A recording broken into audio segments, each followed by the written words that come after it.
Hello, Mountaineers. My name is Çağla Çelik, and I am a career development specialist with West Virginia University Career Services Center. And today I will be talking to you about career development and job search process in the United States for international students. I wanted to do this presentation because when I say that I understand the struggles and the restrictions associated with the international student status, I wouldn't be over exaggerating because I was an international student myself. I actually came to the United States in 2014 to obtain my master's, and I definitely experienced firsthand different, situations regarding my OPT, my job search process, my employment, and basically maintaining my legal status in the United States. So that's why I wanted to do this presentation to share some tips with you to encourage all of you to develop or start looking into developing your career interests earlier on, and best steps to take when you are developing that career here in the United States and not make the same mistakes that I made in the past. So that's what we're going to be talking about today. So without further ado, let's maybe look into this little true or false exercise. And I'm not going to belabor too much about this. You can absolutely stop the video and read these statements and question yourself, question your knowledge. Are these the things that you are kind of sure about, or is there anything that may surprise you? Because these are the results. And if you're kind of surprised by any of these statements, do a quick search. Understand the kind of circumstances surrounding your status. You need to absolutely know the intricacies of your OPT, CPT status or an F1, J1 status, and be able to explain if someone in the job search process asks you, okay, so what does it mean to have an OPT? What do I need to hire you, right? If they ask these questions to you, you should be able to give them firsthand knowledge and basically know everything there is to know about your status.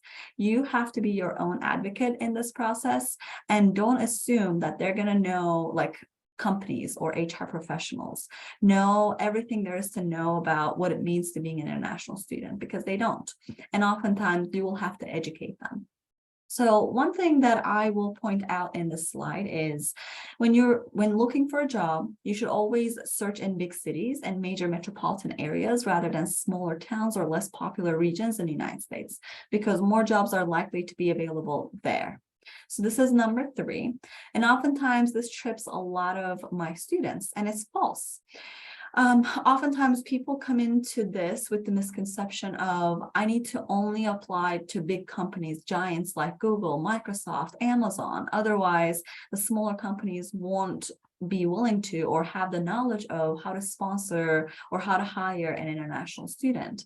Oftentimes, this is a misconception. In fact, most of these large companies, because they have the resources such as their HR professionals, their legal teams, they may be even more against hiring international talent, especially at the entry-level positions, versus some of these smaller organizations or maybe smaller cities may be more willing to do the hiring for you. So it's basically a misconception. Don't put yourself in a box, and try to think creatively in terms of where the opportunities may lie for you. And again, it will not be only the big giants or major metropolitan areas. With that said, let's talk about the transition. Things were a little different here in the United States compared to my home country, Turkey, right? As for undergraduate, they do a lot of their recruiting, even for their summer internships in September. So you really need to start early, but it may be overwhelming for many people, many international students who are already going through so many transitions, to also jump into the wagon and basically look into employment that early. So this is, again, a quick kind of reminder that it's just how it is in the United States. And a lot of those career fairs, a lot of those workshops and recruiting events take place in the fall, in September and October. And also for the spring semester, you'll be looking at February. So if you need help, if you feel overwhelmed, we are here for you. Definitely reach out to Career Services Center or ISSS to inquire about these resources and any help that might be available for you, because we're here to help. The other thing that I would like to talk to you all about is the cultural differences in the job search here in the United States. I see self-promotion being an area that needs to improve with a lot of the cultures, especially if you are coming from a collectivistic kind of us, we culture. I see a lot of my Asian students struggle with self-promotion in the interview process, and they try to be humble. They try to use the collective language of we instead of I, which is a mistake. While you don't want to come off really self-confident and cocky, you also need to be able to advocate for yourself in an interview setting, and you're actually expected to do so. On your resume, don't be afraid of showcasing your skills. And in the interview, don't be afraid of talking about what it is that you accomplished and what it is that you're good at. Your skills and qualifications are going to be the topic of the conversation in these job interviews. Don't be afraid to self-promote. The other thing is individual responsibility in finding employment. This is incredibly important because different countries do things differently. Here in the United States, I haven't seen pretty much no schools that placed you into jobs or internships. It's just not a thing, because the companies ultimately have that power to decide who they want to accept and who they want to reject from their positions. So while we're going to give you the resources you will need to succeed in your job search as Career Services Center or International Student Services, ultimately it's going to be your responsibility to secure employment, whether it be an internship position or full-time employment. The other thing you need to be aware of is the directness in communication. If you are one of those cultures that have more direct line of communication, it may sometimes come off a little, I don't want to say rude, but written communication gets a little tricky. So make sure to add pleasantries in your emails. Always start your emails with a greeting like, hello, Mr. So-and-so, good morning, Çağla. And then have a body in your email talking about what it is that you're looking for. Make sure to add your please and could you and would you language rather than give me this or do this for me. And the other thing is there are also some differences in written communication, whether you speak English from, let's say, British orientation, American orientation, or even Australian orientation. Make sure to kind of check your spelling, punctuation, and don't be overly formal like dear sir, dear madam. While this may be accepted in countries such as the United Kingdom, here in the United States, that kind of language is associated with scammers. So people may not get that you're a real person if you do that. So the communication here is a little bit more casual. People are usually on a first name basis. But if you don't know the person, instead of saying dear sir, madam, just say dear Mr. So-and-so, so that they know it's specifically geared towards them. The other thing that you need to be aware of is depending on what English orientation you kind of grew up speaking or learning, certain words kind of spell differently here in the United States. So for example, there's always that extra O with or extra U with like labor, flavor, versus color, right? Versus in English, it's usually you don't have that additional spelling. So be aware of that, and you're going to be good. So the other thing that I would like to point out here is the informality in the interview process. If you come from a very hierarchical culture, and by that I mean where there's like a culture where there's a lot of gap between the entry-level people and higher level people, you may not be familiar with the informality, but in the US workplace culture, those lines are more blurred and more integrated. For example, I am on first name basis with my boss. Everybody is. We don't use overly official or formal, basically, titles and stuff like that. And in the interview, it may shock you because they may just be very casual and try to converse with you, versus you may feel like interviewing is more of an interrogation in other countries. So prepare yourself for that difference and be aware of it. The other thing that I would like to highlight is individual equality. So again, people are more equal here in the United States, and in the interview process, while they're interviewing you to assess your qualifications, you're also interviewing them and trying to decide whether the company culture is a good fit for you. And you are being picky and choosy too. You have full control over what company to accept and what company to kind of not even take into consideration. So that may be a new concept. Just know that it is a very, very important element in the job search process in the United States. Okay, so here is the main part of what I want to talk to you about today. What employers face hiring an international student. So I'm guessing most of you will be an international student on an F1 international student visa. So you probably know, or you will learn after this presentation in Diana's presentation, about the legalities and the procedures regarding OPT, CPT process. But that OPT or CPT will run out one day because it's temporary employment. So the question that I would like for you to ask yourself is, if I want to work in the United States on a full-time basis permanently, what is the visa status I'm going to need? If you don't know the answer, please do your research, because again, you have to be your own advocate and know about the circumstances surrounding your status. Because the status that I am talking about would be the H-1B, specialty worker visa status.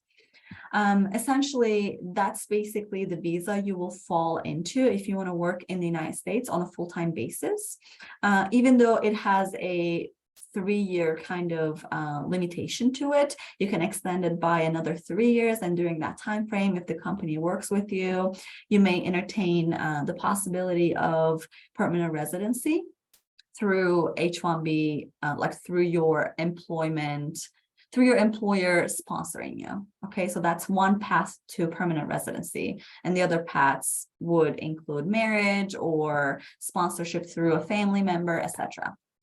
But the issue when it comes to the H-1B visa is that most companies seem reluctant to do that, right? Whenever you interact with companies at career fairs or when you're applying for jobs online, there seems to be a lot of stipulations and a lot of no sponsorships for this position kind of jargon or language. And the reason is not because these companies want to be evil or completely write off international students, but because just the bureaucracy and the government procedures made it so difficult to move forward with hiring of international talent. Here's what I mean by that. An H-1B sponsorship takes money, so there's some expenses associated with it.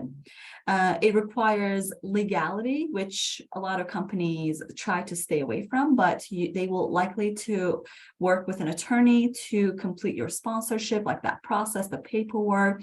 There's a significant time commitment and also a lot of risks associated with the H-1B visa. Here's what I mean by that.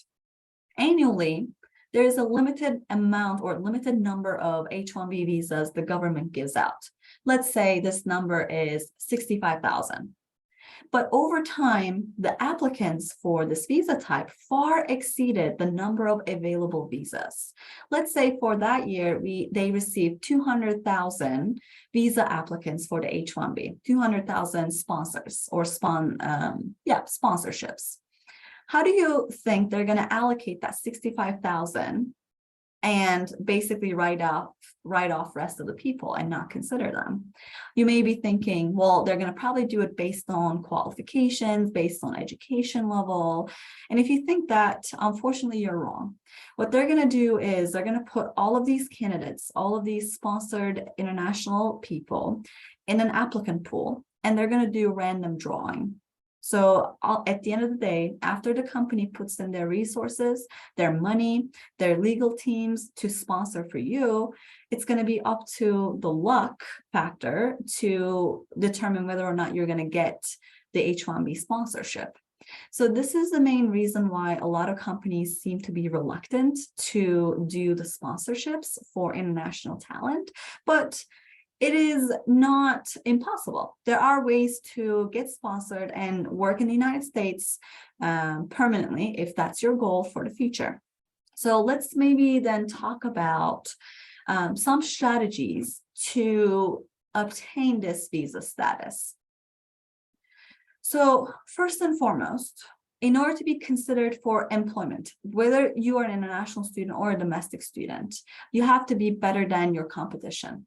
But as an international student especially, you have to be far better than your competition, because you're not only competing against other international students, but also domestic people who already have work authorization to work in the United States. So you need to have advanced English skills, because if you can't speak the language, your qualifications likely won't matter. Make sure that you are interacting with a lot of the locals, trying to improve that English literally on a daily basis, both in written and verbal forms. Look into the business language too. Depending on your industry, there might be a lot of technicalities, a lot of jargon. So familiarize yourself with the requirements, the language requirements of your industry. The other thing is academic success and high GPA. I already told you that there are a lot of barriers in front of you as an international student. Why would you add an additional barrier when you have full control over your academic success and high GPA? Because I can guarantee you this much. The process is so competitive that if you don't have the grades, if you don't have the successful and proven track record of success when it comes to your academics, companies won't be interested in you. So make sure you keep your grades up and show your academic success both on paper and in person when you're trying to network with people. The other thing that's really, really important is relevant experience and internships. So this information will be more relevant in the following workshop, which will be conducted by Diana Abraham, and she's going to be talking to you about the technicalities and things to kind of look for when you are trying to secure internships, what kind of statuses to fall under, the procedure to obtain an OPT, CPT, etc. The other thing that you need to be aware of is extracurricular involvement. My home country, Turkey, could not care less about extracurriculars. All they cared about, like all those employers cared about in the hiring process, is your academics. So did you have good grades? Did you kind of take, high levels of courses? If you did, that's all they cared about. But here in the United States, extracurricular involvement, kind of joining student organizations, showing employers that you are a multifaceted individual who is much more than just their grades, is very, very important. So join student clubs. Try to be social, right? And be engaged on campus to increase your chances of finding employment. The other thing is networking, because it's basically the key element, and I'm going to talk very heavily about networking in this presentation. But overall, in order to find that H-1B sponsorship or employment, whether it be internship or full-time here in the United States, you need to have what I call a value proposition. So what do I mean by a value proposition? First of all, a lot of international students try to sell themselves by bringing up diversity, global perspective, language skills, resilience and perseverance, and academic success. Unfortunately, the companies in the United States aren't all that impressed by this elevator pitch developed by America's universities, claiming what makes international students good hires. While these things matter and they're going to come into play in your hiring, they're not the reason why companies hire international talent. They hire international talent for one reason only. They have problems and they want to solve their problems. And they only hire the international talent if they deem this person capable of solving those problems for them. Okay, so they're intrigued by the candidate's value as an employee, as a top-notch employee. So before you become associated with the administrative burdens of an H-1B visa or CPT, OPT, make sure you get across your value proposition. And the way to do this is, number one, forget for a reason that you need visa sponsorship or a lot of, paperwork to find employment in the United States, and focus on one thing and one thing only. What makes you a great candidate? Okay, so what does this mean? Let's talk about that a little bit. When I say you need to forget about your visa need for a second, I say that for a reason, because a lot of international students, unfortunately, and I myself had this too, what I call a visa tunnel vision, okay? Putting your visa first and your professional interests second will jeopardize your career and make hiring managers suspicious of your motives. I see a lot of international students say this at career fairs or in mock interviews with recruiters, say that I just need a visa. Once I get a visa, I know I will do great. I just need to find the visa.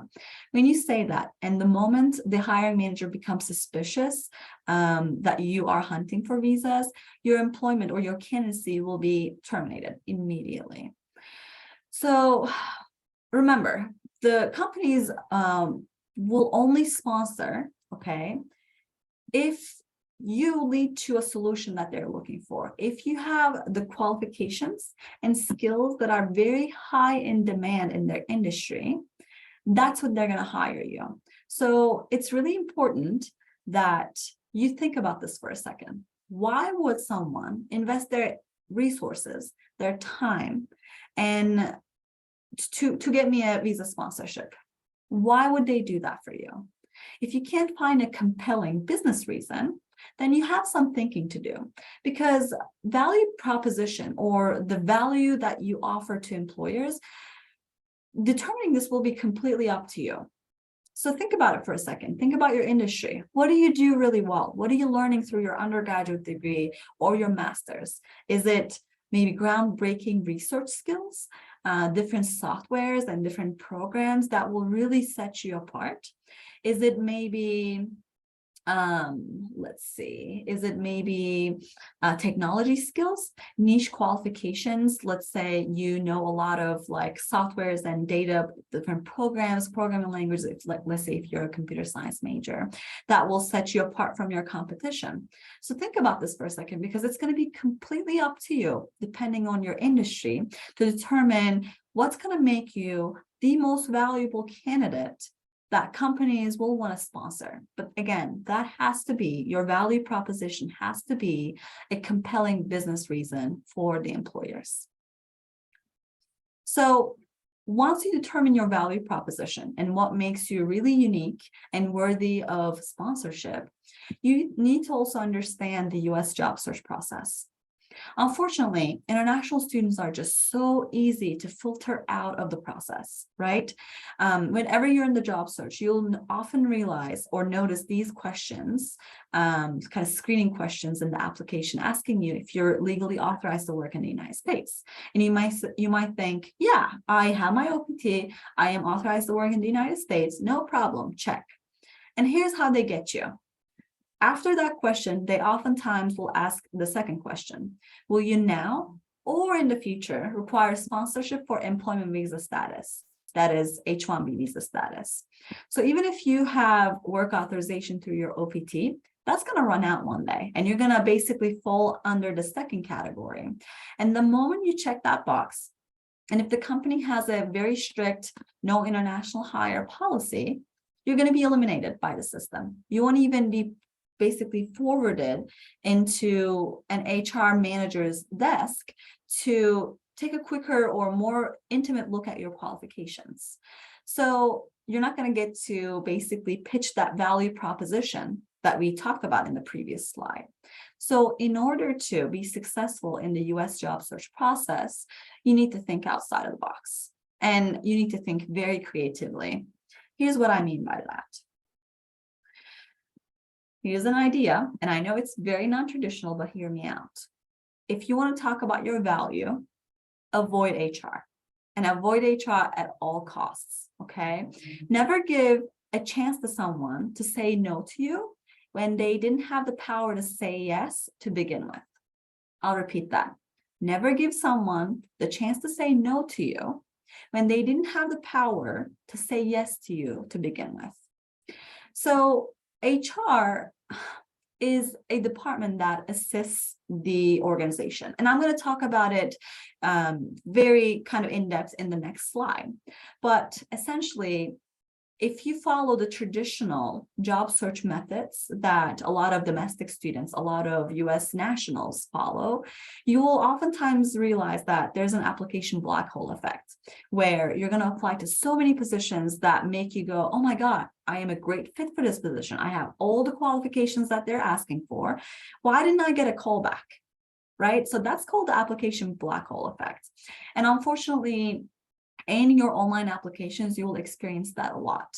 And the other thing is, you are not a traditional student, and the US hiring culture did not evolve with international students in mind. Don't expect the system to work for you, because you're going to oftentimes have to work against the system.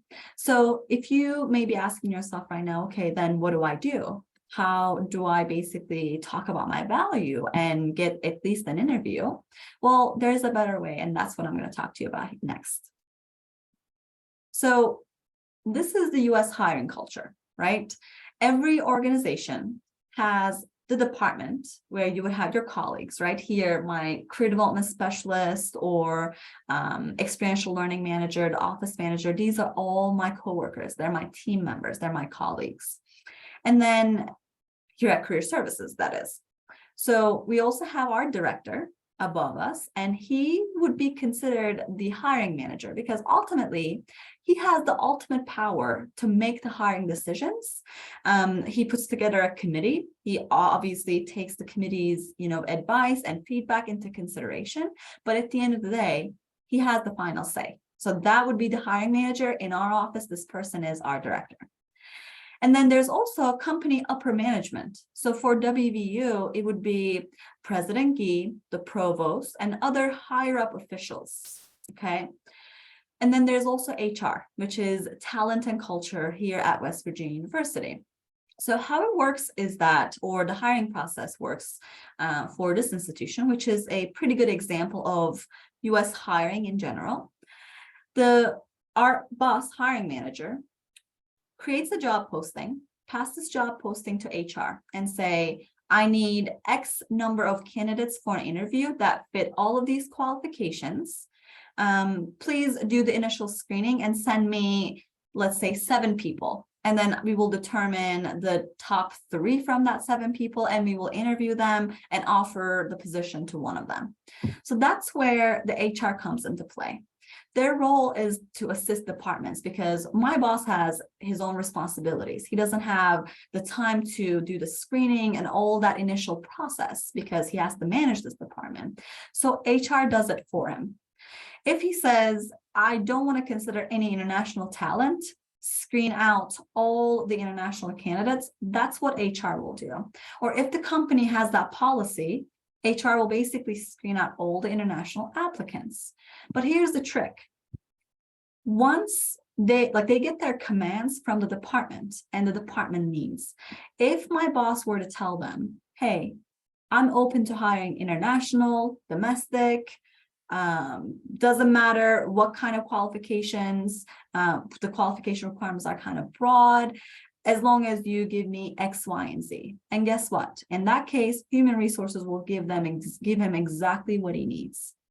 So one thing you need to understand here is that since HR is an assisting and supporting department, they will essentially do what they're told by the departments and what they're told by the hiring manager.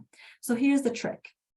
If you have good relationships and good networks with the hiring managers, team members, or even some of the upper management people, the HR will be told to pass you into the next round.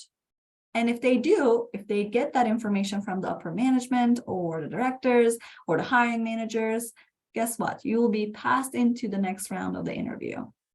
So my recommendation for you is that build networks, build relationships with people who are going to be your future colleagues, people who will have the decision-making power as the hiring manager.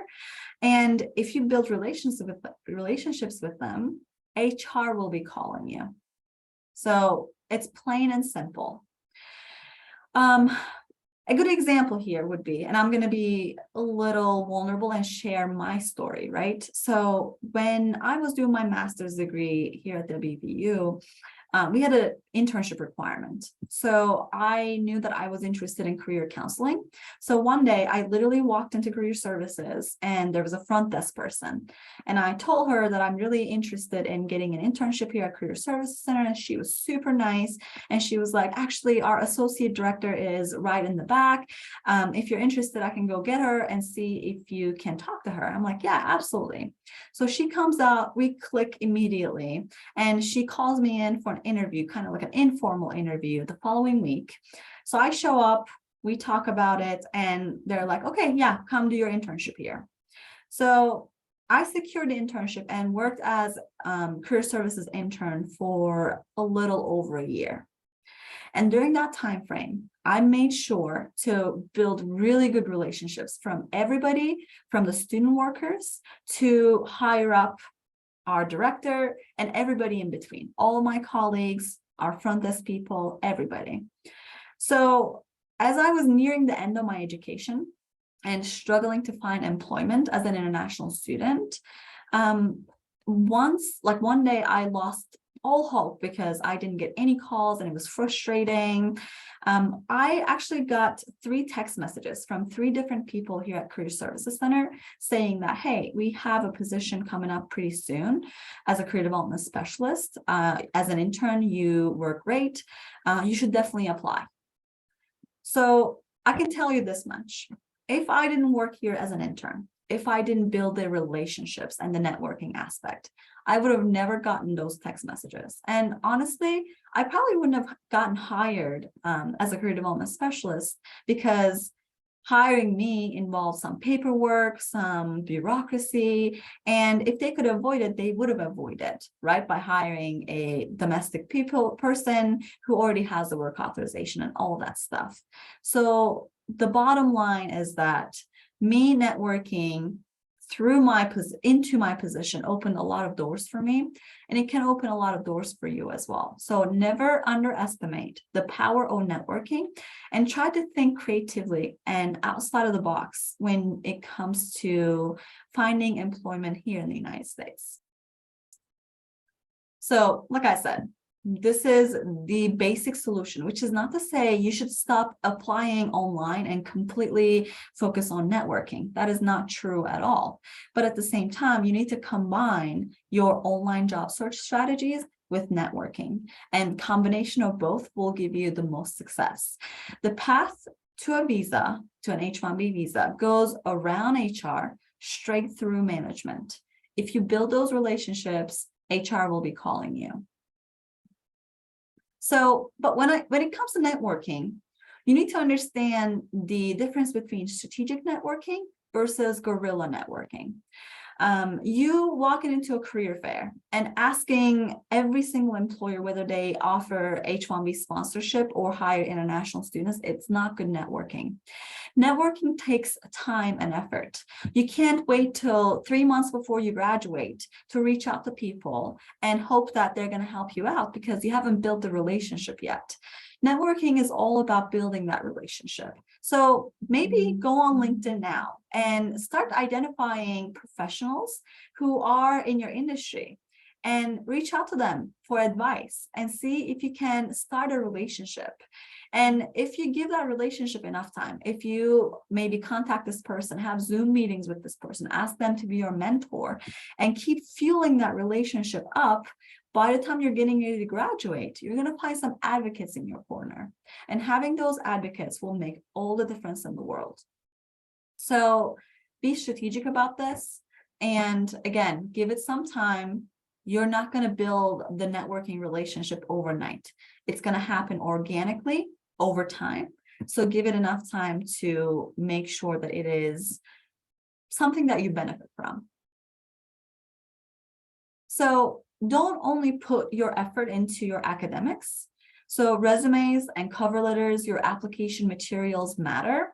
I know that there are fundamental differences between resumes and cover letters here in the United States versus abroad in different countries.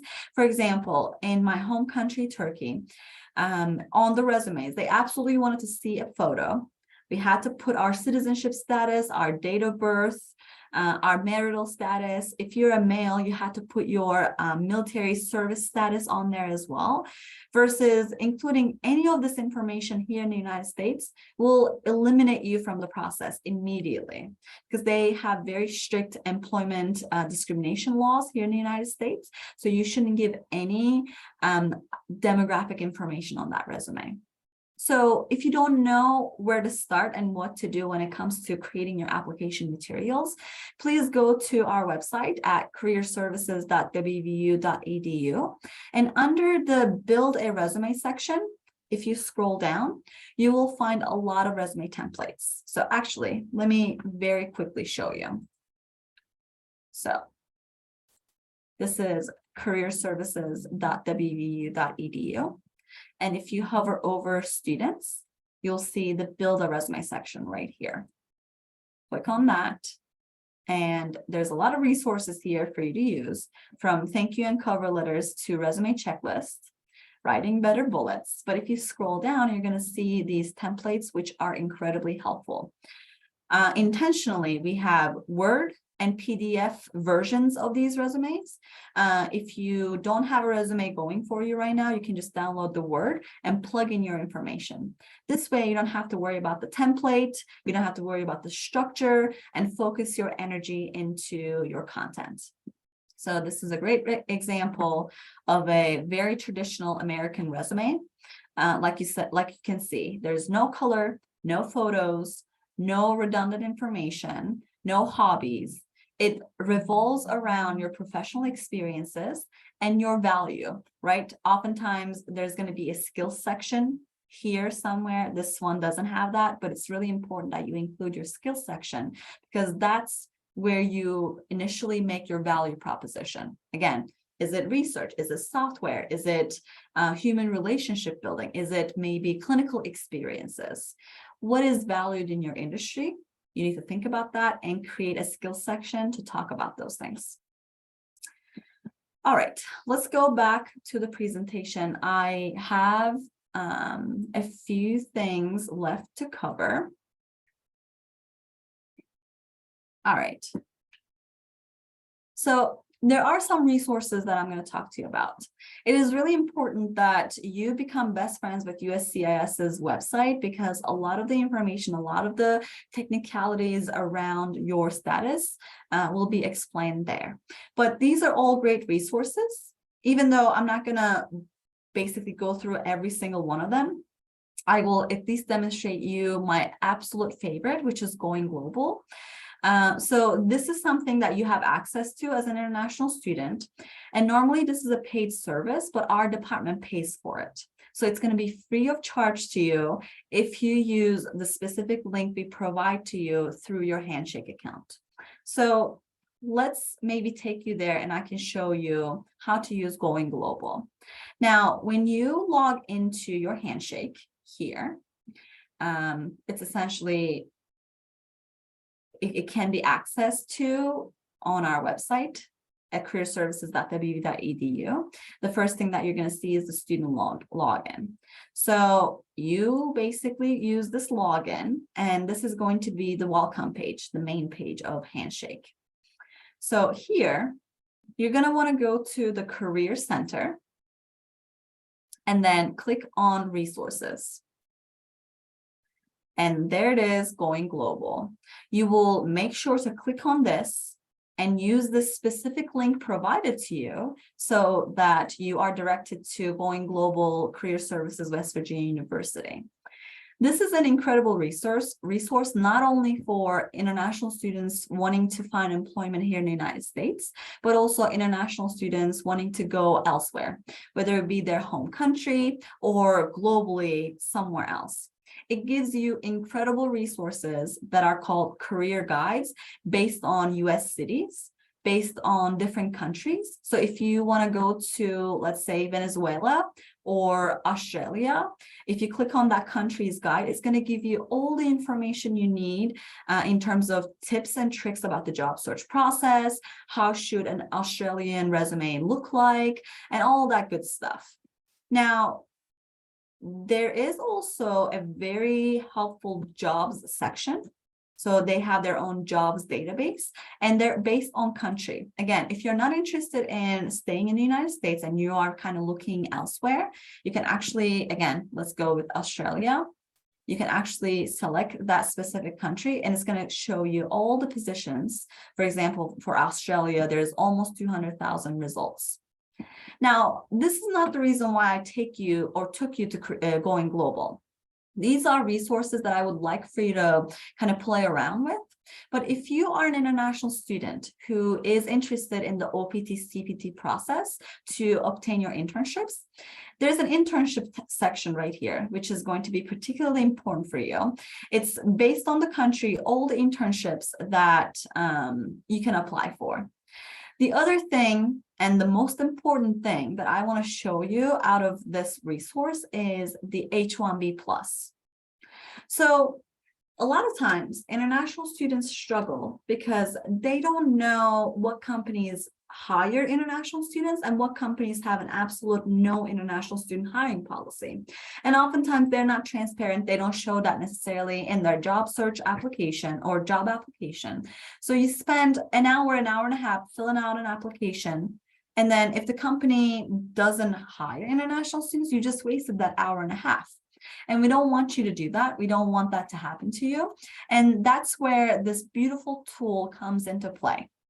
So depending on your industry, try different keywords. It doesn't have to be just your major. It could be different keywords about your industry. Let's say analyst, finance, accounting, investing. So these are some of the keywords that someone in the financial industry may use to generate a lot of different results. So let's maybe go with finance for the sake of demonstration. So I'm not going to add anything else. I'm just going to type the finance title here and then search. And I'm going to show you what this means. So it basically, with the finance keyword specifically, generated almost 14,000 results. Here's what this means. In year 2023, these are the companies who started an H-1B petition for a foreign national. It gives you, like, these are real petitions filed through the US Department of Labor. So meaning in year 2023, Meta Platforms company hired a financial manager occupation with the job title of this for this amount of money in this area. So as you can see, it kind of gives you the name of the organization, who, I mean, I would have never known what UP management is, right? But now I know that they're a company that is open to hiring international talent. So here's the kind of tip for you. Don't waste your time kind of scrolling, surfing on the internet, trying to identify these companies. Start here and identify companies who are open to hiring international talent, and maybe start with their job openings. Because chances are, if they were willing to hire international students or international talent in the past, they will do that in the future. So this is going to help you eliminate a lot of time wasted, a lot of unfruitful efforts. This is going to give you a starting point. The other thing that I would like for you to really, really use is there's the OPT section here. It kind of gives you a lot of good information about occupational practical training, your eligibility, but also very important to kind of see this OPT employers, meaning these are the companies who in the past hired international students for their OPT, right? And there's a lot of different companies. Again, this is going to give you a start. If you click on view H-1B listings, it's going to give you all the H-1B petitions filed by this company, okay, in all the years. And as you can see, they're open to hiring international talent. And if we go back and maybe click on their view current job openings, it's going to take you to their website. and look for maybe, it's going to help you look for some positions that you may be a good fit for. So, like I said, Going Global is an immensely helpful resource. It's going to give you a great starting point. Don't overlook it. Maybe use this as your starting point. Once you identify the companies who are international student friendly, look them up on LinkedIn. Maybe apply for their positions. See if you can network with individuals in these organizations to increase your chances of employment in the job search process here in the United States. All right, so we're gonna close things or wrap things up here in a second.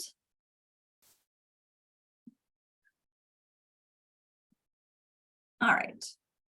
Well, I don't have my final slides, so I'm just gonna end right here. This process can be stressful for a lot of students. So we just want you to know that we are here to help. And make sure to utilize career services and utilize International Student Office as a resource. This is going to give you a great starting point, but feel free to schedule appointments with us to discuss your individual career development more in depth and come up with a strategy to be gainfully employed in the United States, whether it be for an internship or a full-time opportunity. Again, my name is Çağla, and I know how difficult this process can be for international students. And I can promise you this, if you take some of this advice and if you apply yourself, hopefully you're gonna find that some doors will open for you. And if you struggle in the process, just reach out to me and I am more than happy to help you. Hope you guys have a great day, and I hope to see some of you at least here at Career Services Center to offer you some individual help. This is it from me, and hope you guys have a great day.